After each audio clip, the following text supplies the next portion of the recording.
Welcome to Lifestyle Solopreneur, the community for entrepreneurs who put lifestyle first. Join your host, Flavia Barris, as she interviews successful lifestyle solopreneurs and shares ideas to help you find the perfect balance between lifestyle, business, and self.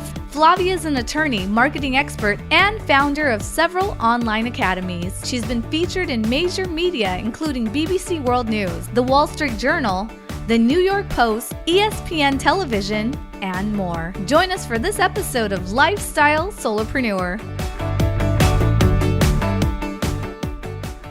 Hey, Lifestyle Solopreneurs. Today we get to speak with Jonathan Pritchard. He is the founder of ZAVANT Enterprises and the author of multiple books focused on the power of applied psychology. For 15 plus years, he toured the world as a mentalist, which is a type of entertainer specializing in apparently reading minds, predicting the future, instant hypnosis, and other impossible skills. Eventually, he realized his talents could do more than just entertain people, and that's when he began consulting for the world's largest companies. He's currently brought in to share his secrets with sales teams, delivery teams, pretty much anyone else who needs to deliver results in high-stakes environments. While not on the road, you can find him at home in the mountains of North Carolina with his family. Welcome to the show, Jonathan. Hello. Great to be here. It is great to have you. I love that you were a mentalist, and a mentalist with a capital M. Can you define a mentalist for us? A mentalist is somebody who uses applied psychology, showmanship, and moxie to make it look like I can read minds and do all that kind of fun stuff. I have no claim to be genuinely psychic or have the mojo, or my grandma had the gift and it skipped a generation and now I have it, or I was struck by lightning and then I could read minds. None of that. It's all, anybody could do what I do. A 5-year-old could do what I do after about 35 years of practice. So you were on a stage, like doing this in front of audiences, it sounds like? Yes. So imagine like a Vegas style magic show where they're doing tricks with tigers and hoops and all that kind of fun stuff. I'm on big stages doing tricks with information and managing narratives and kind of high level communication acrobatics, if you could think of it like that. So this is so fun and interesting because you're not doing that anymore. But here on the show, we have so many different types of entrepreneurs on the show to talk about different ways of earning an income, like different ways of making a living. And, a lot of them are more conducive to lifestyle than others. So before we dive into what you're doing today, which is different than being on stage, tell us a little bit for anyone that's thinking, I'd love to be a performer. I want to have a show. Maybe they're into music or acting or comedy or something. What's that lifestyle like? Like, how was that? It was fantastic for my 20s and 30s. It was great. And I get to travel, I get to meet people. And my first job out of college was working at a magic shop in Universal Studios in Orlando. And we would do about a 12-minute show where you could buy everything that you see me do. And I wound up doing between 15 to 25 of those shows a day, 6 days a week for about 2.5 years straight. So I've done literally tens of thousands of shows, and it's fantastic. It is phenomenal training.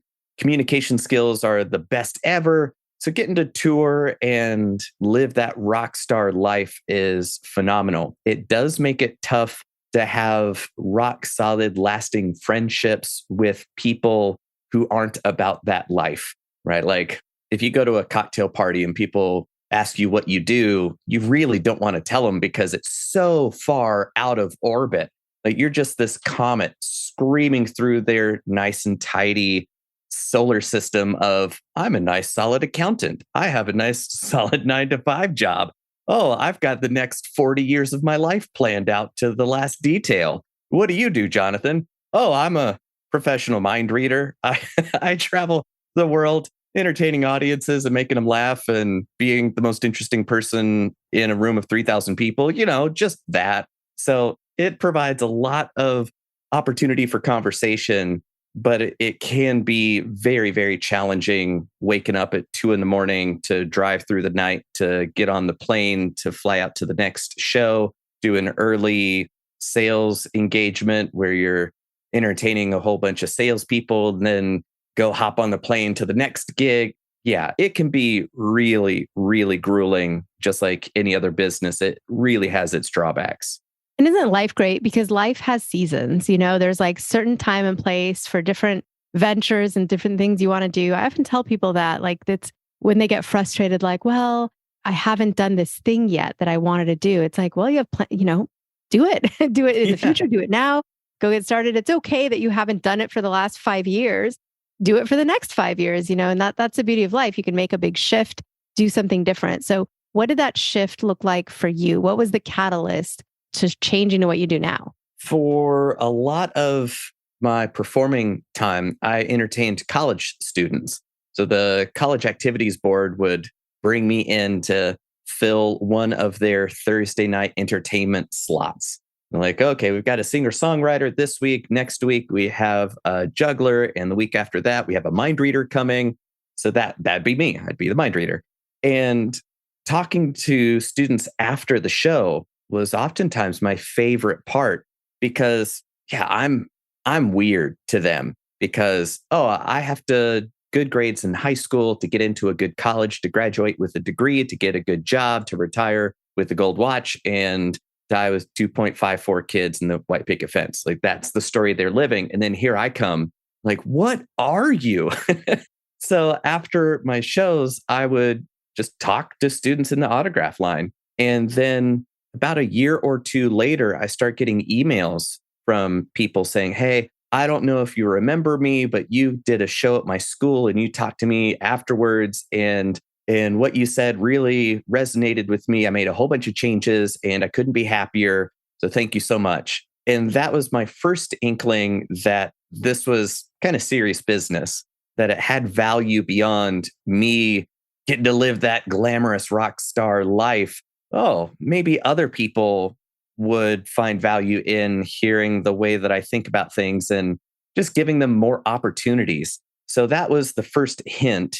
And then as I start reading business books to try to get my own business more profitable and more efficient, all those kinds of things, I'm reading books on sales. And I'm like, wait a minute, I sold an engagement to BP to do 2 days of presentations to the C-suite, like the CEO, the president of BP, and all the executives. I stood on stage and talked to them for 2 days. I know this sales stuff better than they do. I know this applied psychology of negotiation better than they do. Oh, okay, I'm going to eat their lunch. So that was the second part. And the third part was, how do I help more people?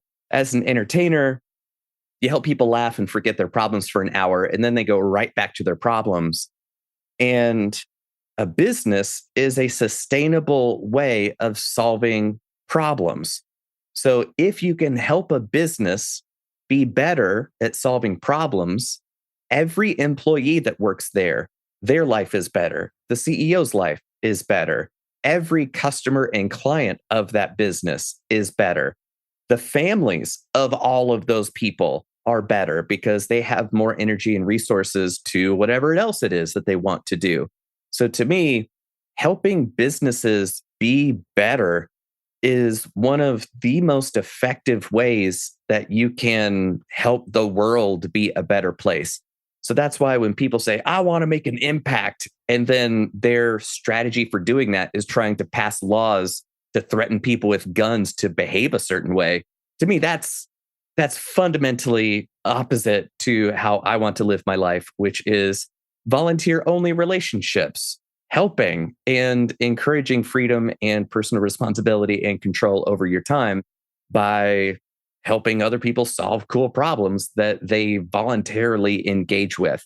So I'm very much on the help as many people as possible. A business is a profitable way of doing that, which can be sustained over time. So I would much rather take the business approach than the let's pass laws to enable people with guns to threaten me strategy. So you took these same skills and at first you applied them in an entertainment context. You were entertaining. Now you take the same skills, but you're a consultant who's out there changing lives. But I love that your same toolbox, you got the same tools, you're using them in different ways. What does that look like today? So as this consultant, you've got ZAVANT Enterprises. What does ZAVANT do when you go into a typical client setting? There are a handful of ways, and you're right. It is the same toolbox. It's the same skills. I have learned how to deliver my client's message to an audience through experiences that people literally can't forget. Like I have people that will remember me for years after I'm there, and I'll come back and they're like, "Oh, you're the mind reader guy." Like, "Yep, that's me." And my clients would love to have their message have the same kind of stickiness. So I'm a goodwill ambassador for hire. So one of the ways is I started ROItradeshows.com to help businesses that exhibit at trade shows. So we took a couple of years off. There's a pandemic, so we thought, why not put our feet up for that? But now, as things are getting back to it, what I do is for the couple months leading up to their trade show, I talk to their sales team, their marketing team, to figure out what are the big 3 points that will help their perfect clients understand that we have to work together. And then depending on what that is, I pull from my repertoire of interactive experiences, tricks, and then I find the ones that fit the message, and then I build a custom 12-minute interactive demonstration. So I'm in the booth, and then I draw a crowd of people, which is a really tough skill that most salespeople don't have. No matter how fun you are at the water cooler, no matter how funny you are at a business trip, building that trade show crowd is really tough work. And oh yeah, I used to juggle fire on the sidewalks when I was a teenager to build a crowd. It's exactly the same job. So I'm the in-booth attraction that is an infotainer that is delivering the message in such a fun way that I literally get people going to get their friends to bring them back to the booth so that I can sell to them. Like that's part of it. Or I come in for 2-day workshops to train sales teams on being better closers, better presenters, more effective negotiators, influence with integrity. So there are any number of ways that persuasion and influence help a business, which is basically, anywhere there's a human being involved. So delivery side, sales side, CEO vision, coaching and communication, and kind of creating buy-in to their vision for the business. It all boils down to communication skills. So that's really it. So you have a very particular set of skills. Oh, I just make me a threat to people like you. Yeah, exactly. I did. No one will be able to say like set of skills ever again in the history of the world without thinking of like exactly. Yeah. And hopefully they get the reference, but if not, I'm not explaining it. No. But so you have your set of skills, and you are leveraging those in what boils down to like highly specialized consulting, yes. And it's fabulous. So there's lots of listeners who are like, I'm stuck here in this cubicle, but I have some skills, and they may not be the same skills as Jonathan Pritchard. They're not a mentalist. They don't have creativity in the way that you specialize in. But let's say they have some other special skill and they're like, I want to be a consultant and offer my skills to companies and audiences and go out there and sell my time, my expertise, my knowledge, what I do, my special skill. What are the pros and cons of this kind of a career?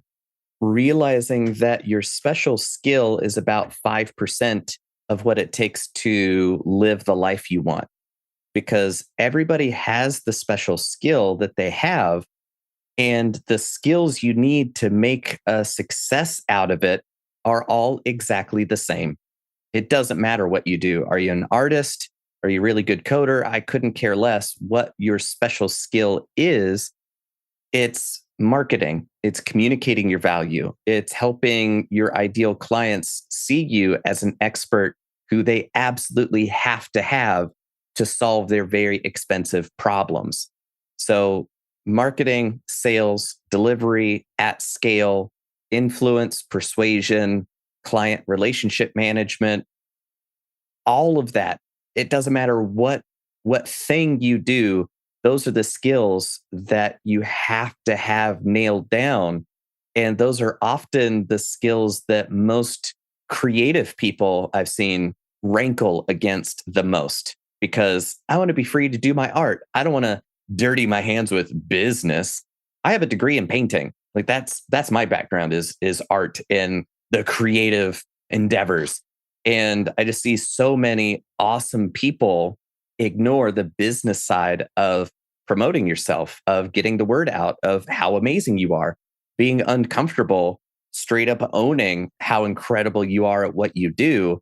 And you're doing a disservice to yourself, and you're making it more difficult for the people you could help to understand how you could help them. So you are actively making the world a worse place by not getting better at the ancillary success skills of copywriting, of cold outreach, of asking for the job, of networking with people who have opportunities to offer.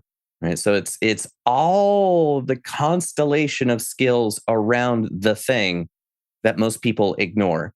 And from the performing world, most performers would rather practice a new routine or write another script instead of calling somebody who books performers.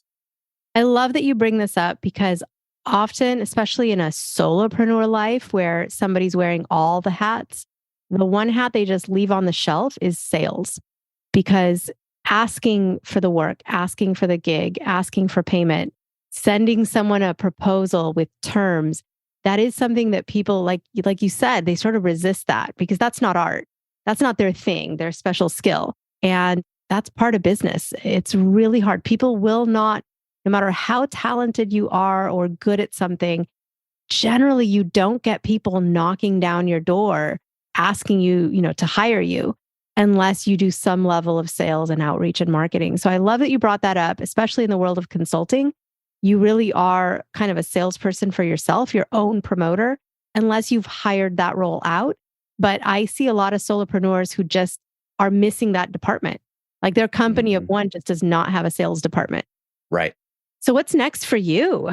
When you look at your 1, 2, or 5-year plan, I mean, it doesn't have to be specific, but what are your big things you've got on the horizon that you're excited about? Or are you just going to really happy with what you're doing now and you just want to maintain course? Yeah, I'm going to die on stage. That's my plan. But basically, more of what I'm doing. I love being able to swoop in, help whole teams think about opportunity in new ways and open up way more opportunities and then swoop off into the sunset. That's great.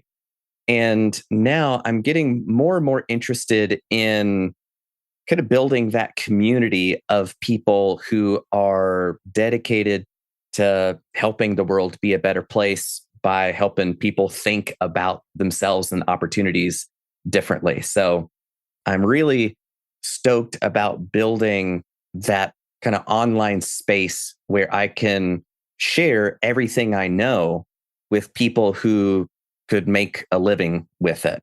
So that's kind of the next iteration, is kind of building that training environment where corporations who pay a lot of money for me to come in and talk about what I do for a day or two, or people could hang out there for months and find connections with other high achieving people who are driven to make that impact. I would love to be able to help those right people meet each other. So that's kind of the next wave of what I'm working on, while still doing the entertainment, while still doing the speaking, while still doing the corporate consulting and workshops and trade shows and all of that stuff that falls under the ZAVANT Enterprises umbrella. I'm now kind of opening the doors to more personalized individual, solopreneur, one-person business I call it a life mastery business where you get paid to master your own life, to be who you are and to share that with the world and make a living from it. So that's kind of my take on it. Exciting. So what are a couple of sort of favorite or, obviously not your top one or two, but some that come to mind of client case studies where you helped create an experience for that company or that business, or maybe they were at a trade show that you like to talk about and tell people the stories? Oh man. One that I'm happiest with is fairly recent. And there's a company that I did sign an NDA on what their name is, so I can't say who it is, but they're a really, really good at data storage. Now, this might sound as boring gets. However, there's a company, what's it called? SpaceX, that happened to crash rocket after rocket after rocket. And some of the world's best engineers were trying to solve this problem. And my client had this little doodad that could compute the sheer amount of data needed to improve its telemetry, its understanding of where it is in space and where it's going, and then what to do about it to keep it on course. Well, there was so much raw data that would need to get crunched in order to understand what needs to happen about it. Well, their little doodad solved it. Just whoop, done. So they help SpaceX be more successful. Oh yeah, NASA would come to them to solve problems like this. Amazon, AWS, the world's servers. Yeah, those engineers couldn't figure some stuff out, and my client can. The problem is that they're so good at what they do, they can't explain it outside of their little circle of people who understand it. So what do? They bring me in to talk to the engineers, talk to the salespeople, then be able to explain it so that my mom could understand what they do. And then write all that out. And now that becomes the stories that the sales team uses to communicate their value to other companies like SpaceX, like Amazon, like NASA. That was fun. That was so much fun. So I love being able to take really big, complex, difficult ideas that people think is impossible for a non-engineer or a non-insider who could possibly understand it. Like, yeah, try me. And then being able to synthesize everything that they give me and then explain it in simple terms that don't compromise accuracy, because it can still be accurate even though it's simple. Whereas most experts believe, this is too difficult for anybody to explain simply without introducing too many errors and mistakes in their reasoning. Like, no, that's kind of what I like doing. I love that story. And Lifestyle Solopreneur listeners, we hung in there with you. You used words like telemetry and data crunching, and we're like, no, we're sticking with you. One, because you explain, these are even just hinting at what that was complicated, but you're very engaging. And I can tell that when you boil something down, you not only make it easy to understand, but also fun to listen to and to learn about. So thank you for all that you're doing in the world. How does somebody connect with Jonathan? If they want more of you, I know you've written books. Tell us, what are the books about? Where can people get them? And how does someone connect with ZAVANT Enterprises and you in general? Well, thank you. I really appreciate it. And it is always an honor to share my thoughts. So I definitely appreciate it. And if you've been listening to this and you're like, yeah, this guy's my kind of weird, I would love to hear from you. This is not an empty invitation. I genuinely mean it. So the easiest place to go is icanreadminds.com. That will take you to my main website where you can sign up for my email list, where I share wacky stories and insights and tips, tricks, techniques, all that kind of stuff 6 days a week. I know it's a lot, and I keep that in mind every time I send a note, because I want it to be worth your time. Keep it short, to the point, but it's really cool. So that's the main place that I would love to connect with you. And I read every single email that anybody replies with. I will read it. It comes straight to me. I don't have an assistant who filters all that stuff. From there, yeah, you can find my books. That's on the website as well. The main one is Think Like a Mind Reader, which is logic and motivation and all that kind of stuff packed in 260 pages. Also wrote a book on memory systems to improve your recall and a book on how to learn things. So learning how to learn is one of the best meta skills you're ever going to have. So there are some unique strategies I've adopted to learn how to juggle fire when I was 13 years old, how to eat fire, how to hammer nails up my nose, how to learn new languages, all sorts of weird stuff. It's all the same process. So those are some of the main places. And I hang out on a peer-to-peer network that is an open source project called Urbit. And if people want to go down that rabbit hole, email me about Urbit and I will talk your ear off of it. Jonathan, you are so much fun. Thank you so much for being on the show today, talking about what you do, what you did before, what you do now, and just all the different ways that you can help other people through your books, through your consulting, through just being you. Thanks, Jonathan. Thank you much. Bye. Hey everyone, thank you so much for joining us, and I hope you enjoyed the show. Don't forget to subscribe to this podcast, and if you leave a review on iTunes, I promise I will read every single review. If you know someone who makes a full-time living from part-time work, and maybe this is you, please visit lifestylesolopreneur.com to nominate a guest or to nominate yourself.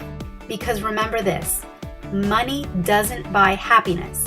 But money in the hands of a happy person, there is no greater tool. Today's episode was brought to you by the Get Shift Done program. It's a lifestyle-changing online class to help you define your business and lifestyle ambitions and to set goals in a way you've never experienced before. This class will 10x your daily productivity with methods that will blow your mind. And if you use the coupon code podcast, the class tuition is 99% off. Visit GetShiftDone.com to enroll today.